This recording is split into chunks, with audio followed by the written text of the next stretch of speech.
Would you like to refresh your home with some of the newest decor trends, but don't want to spend a lot of money? Well, today I'll show you how.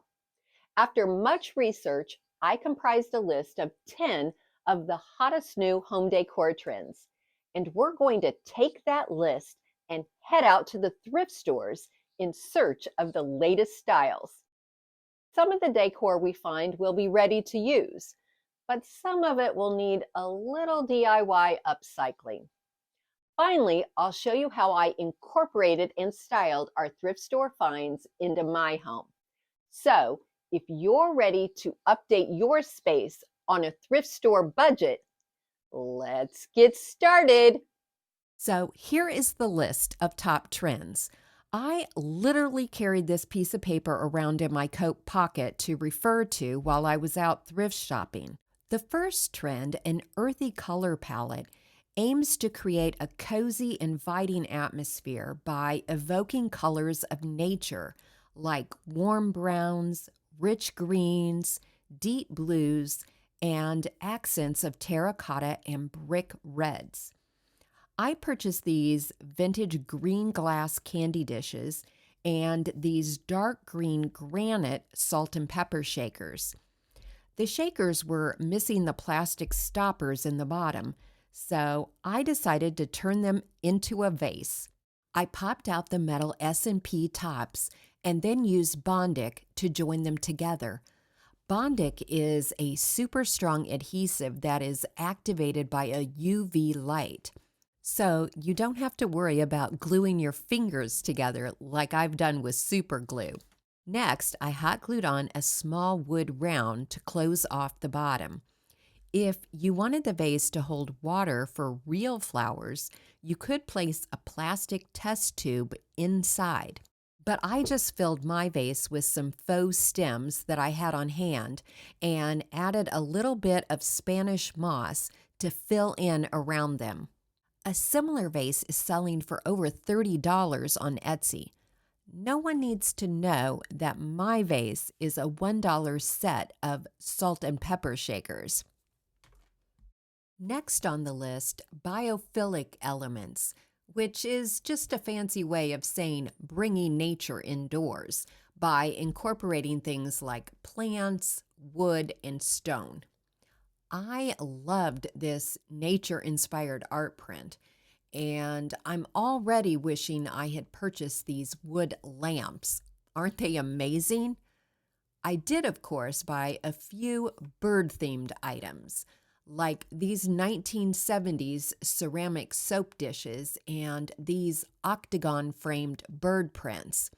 This beautiful bird book originally cost $50 and played bird songs, but sadly, it doesn't work even after I replace the batteries. But it's still a great coffee table book for just $1. I also purchased this metal leaf design candle stand, which I spray painted green. It would look cute with just a pretty candle, but for something more unique, I used a Dollar Tree cloche on top, hot gluing some coordinating ribbon around the bottom edge. You could add whatever you like inside, but of course, I added a small bird nest with a Dollar Tree butterfly sticker glued on top. I love how springy this looks, and let's not forget that green is part of that earthy color palette. The next trend, natural materials, is really just an extension of biophilic design. In addition to wood and stone, wicker and other woven materials continue to be popular this year. And wicker baskets are always a bargain at the thrift store. You can find some really beautiful vintage wicker for just a few dollars. For example, this tall, skinny basket was only $3, and I absolutely adore it. I also found a large bundle of dried eucalyptus stems for only $3, and they still had that great smell. I think they look so pretty in the brass vase that I thrifted right before Christmas. I don't know if we should be thanking the Barbie movie for the popularity of pinks and reds, but I do think these blush tones and brick reds will be a trend that sticks around for a while. I love a pink floral pillow, and this $3 woven one looks great next to my new William Morris wallpaper.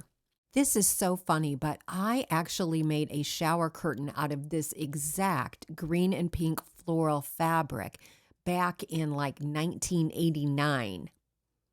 I love a pink or red accent chair, and I totally would have bought this floral one if it hadn't already been sold. However, I did buy this sweet vintage lamp.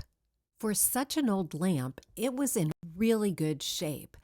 I did replace the oversized finial with a smaller one, and I tightened up the loose nut on the bottom. The wiring looks newer, so someone had already replaced the original wiring. I looked online, but I couldn't find an identical lamp. But I did find this much plainer pink one that was selling for $300. I paid less than $5 for mine. I also picked up this alabaster trinket dish. It was only $1 because the lid was cracked and broken. I reattached the top piece of alabaster to the lid hardware using Gorilla Glue. I couldn't fix the crack, but honestly, I think it just adds to its vintage charm. I found a similar dish on Etsy for $27, but honestly, I like my cracked one better. Next on the list is multifunctional furniture and hidden storage. When I saw this trend, I immediately thought of the ever-popular storage ottoman. But if you think creatively, you can find lots of inexpensive and interesting options at the thrift store.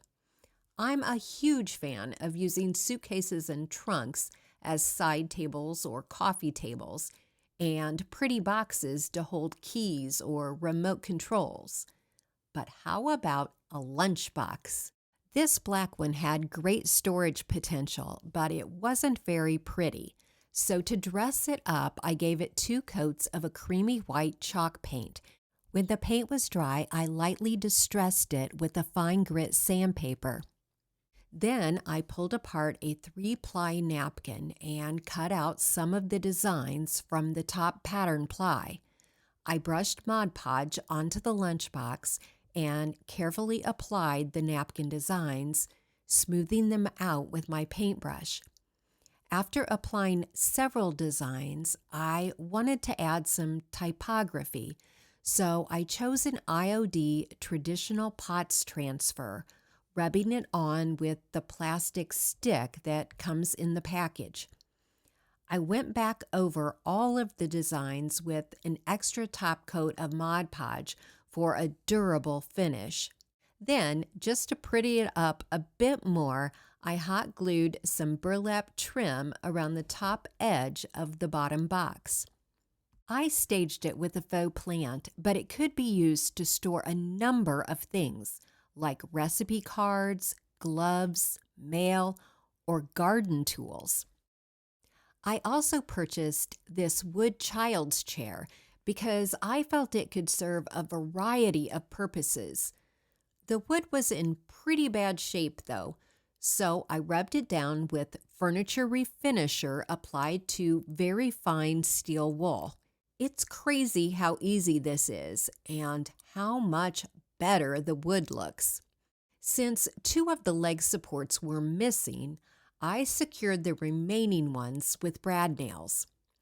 Next, I wanted to add a strap across the seat back to prevent things, particularly books, from falling off. So I cut up an old belt and wrapped each end around the 2 side poles and just hot glued them in place. I thought I might want to hang something from the back support, so I drilled a hole in the center and screwed in a metal ring pull. Although the chair could be used as an end table or plant stand, I styled it with a few books and a bird nest placed in my vintage green candy dish. I always bundle my purchases at the Habitat Restore, so I'm not sure what I paid for this little chair, but I'm guessing around $5, but maybe even less. I love that personal collections are trending right now, but trust me, I'll continue to collect things, especially clocks and books, even when collecting is not in style. I could have added a battery-operated clock mechanism to get this clock working again, but I don't care if it works or not. I removed the rubber strips that were holding the bottom piece of glass in place, and I put the piece of glass and the rubber strips inside the cabinet just in case I ever want to reattach them. Then I decorated the open cabinet with some faux plant stems and a small clock. I love the irony of putting a clock inside a clock. I moved the child chair to this alcove next to the clock, and I just love how these items create a little moment in what is otherwise a somewhat awkward space. I also like to collect vintage classic books. Wait, let's pause this video for a second. Do you see what I see? Look at that beautiful set of brown and green leather books. I can't believe I didn't buy the whole set. I am just so cheap sometimes. But I did buy a few, and I displayed them on the lower shelf of my vintage secretary desk. City Beauty reached out to me a few months ago and asked me if I would try some of their products. Well, I am no beauty expert by any stretch of the imagination. In fact, I've never taken very good care of my skin, and I have really noticed the signs of aging in the last 5 years.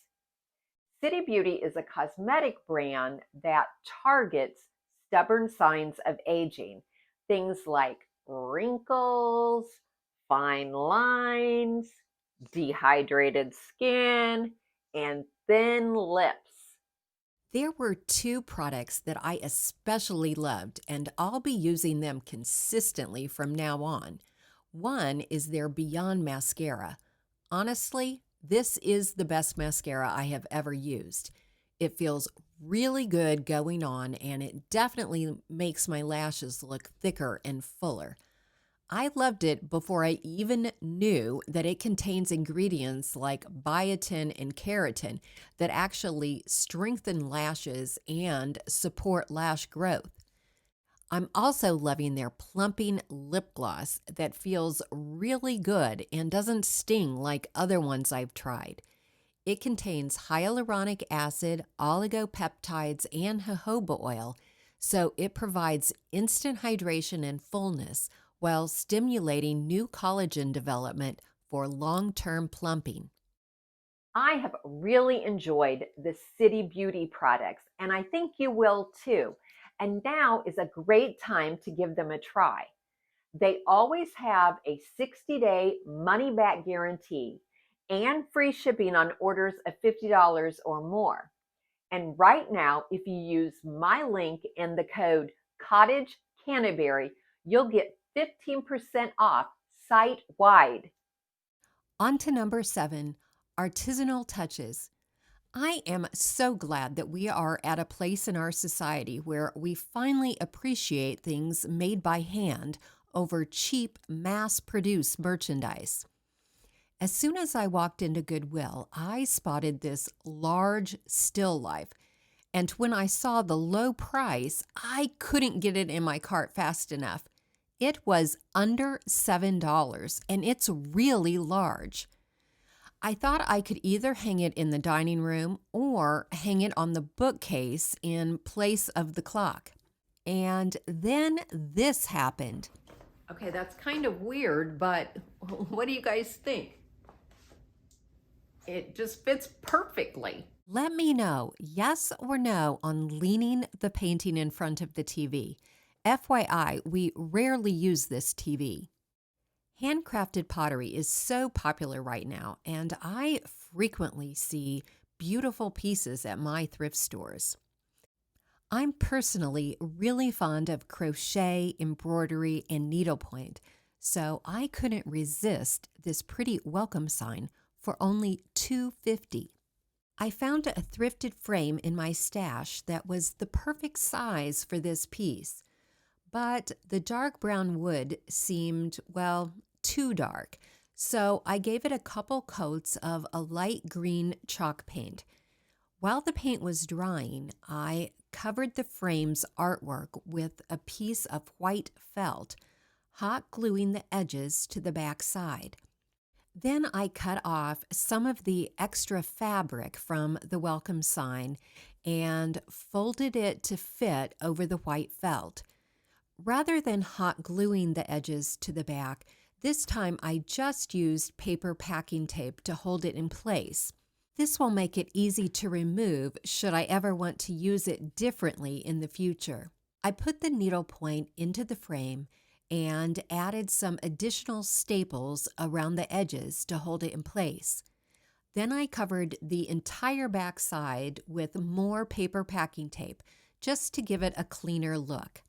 I had some leftover rub-on transfers that I had previously purchased from Amazon, so to embellish the frame, I applied a pink floral rub-on along one side.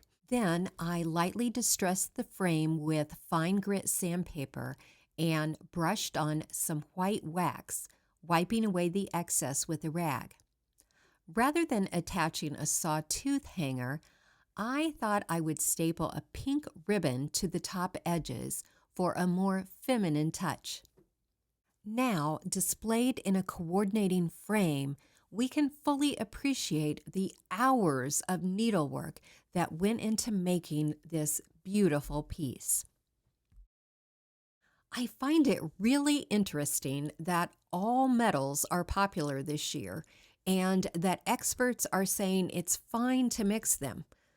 I'm pretty sure there was a time when they told us not to mix them.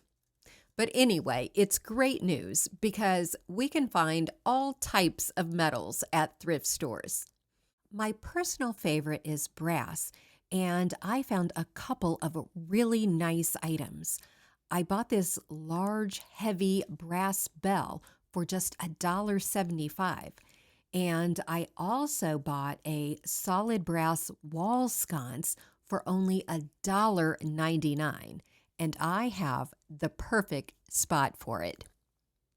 And if you like farmhouse decor, you can find vintage aluminum and tin containers for great prices.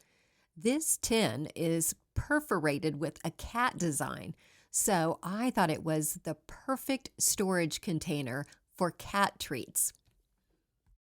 On a bottom shelf at Goodwill, I even found a vintage pewter coffee set. I believe these were a commemorative set released in the early 1970s in honor of the bicentennial. The set includes a coffee pot and 8 mugs. One of the mugs is missing the ceramic insert. However, online, the set is selling for $125 or more, but I only paid $4. I love vintage frames, and this large gold one was a bargain at $7.99. As luck would have it, I recently ordered a small William Morris patterned tablecloth from Amazon that I thought would look great in this frame. First, I cut a piece of foam board to fit inside the frame. Then I arranged the tablecloth over the foam board to create the best picture.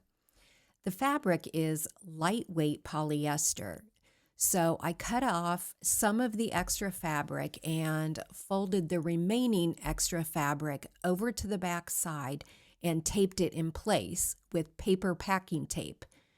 There were still several nails on the back side, so I slid the foam board under the nails to hold it in place. Then, to clean up the back side of the picture, I taped a piece of poster board to the back of the frame. I originally bought this tablecloth to use in my son's bedroom that I recently made over. However, I think the fabric looks so pretty in this vintage frame, so I wanted to try it out in the family room. You'll have to let me know if you like it next to the William Morris curtains, or do you think it's too much? The next trend on the list is an easy one, at least for those of us who love vintage decor and have been shopping at thrift stores for years. I was 21 and in grad school when I fell in love with thrifting. Originally, I only shopped for furniture, but now I look for lamps, kitchen items, artwork, dishes, well, actually, just about everything for my home. This Blue Boy plate reminds me of a family member who had this portrait in her home when I was a child, and I think it looks very nice next to the blue frame in my bedroom. And you know I couldn't pass up these vintage florals, especially for just $4 each. They are so nice. The colors are really still so vibrant. And don't you just love how they look next to the blue bookcase? Vintage mirrors are especially popular right now. Although this wood mirror is probably only 30 or 40 years old, those butterflies were speaking to me. I thought this mirror could be really special, and I wanted to try a technique that I've never done before: applying gold leaf. I cleaned the frame and covered the mirror with some paper.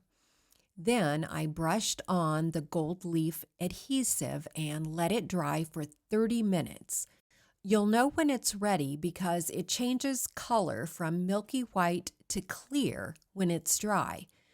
Then you just carefully lay the sheets of gold leaf over the adhesive. Gently press the gold leaf with a soft brush.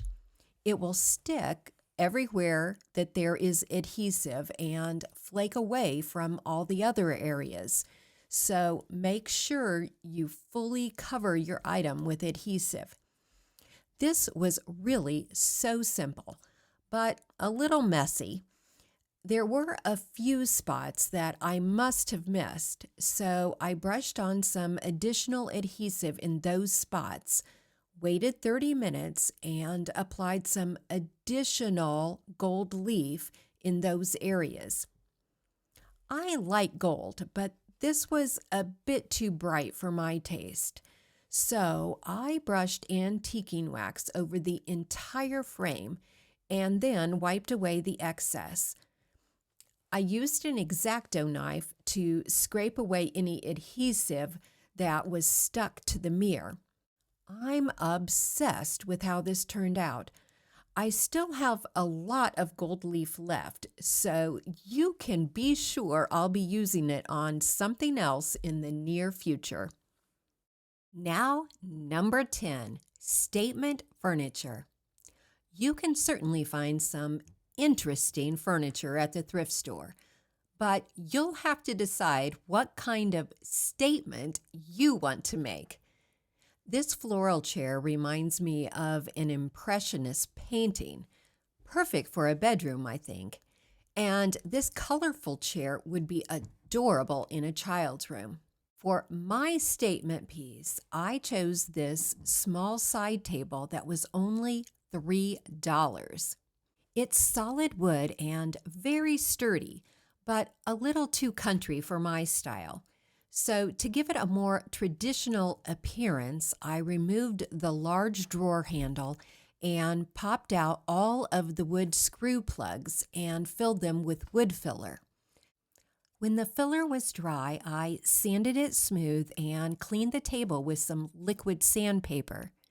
I wanted a satin finish, so I didn't want to use chalk paint this time. Instead, I first brushed on a coat of synthetic shellac primer, and when the primer was dry, I brushed on 3 coats of a brick red paint, Heritage Red by Benjamin Moore, a color that, according to some sources, is trending right now. When the paint was dry, I drilled 2 new holes to add some cabinet knobs that I have been holding on to for quite a while. Wait until I zoom in because these knobs are amazing. Although I love how this red table turned out, I'm not sure how I feel about it in my living room. But one thing is clear, it sure makes a statement. Thanks so much for watching today, and if you enjoyed today's video, here's another video I think you'll like.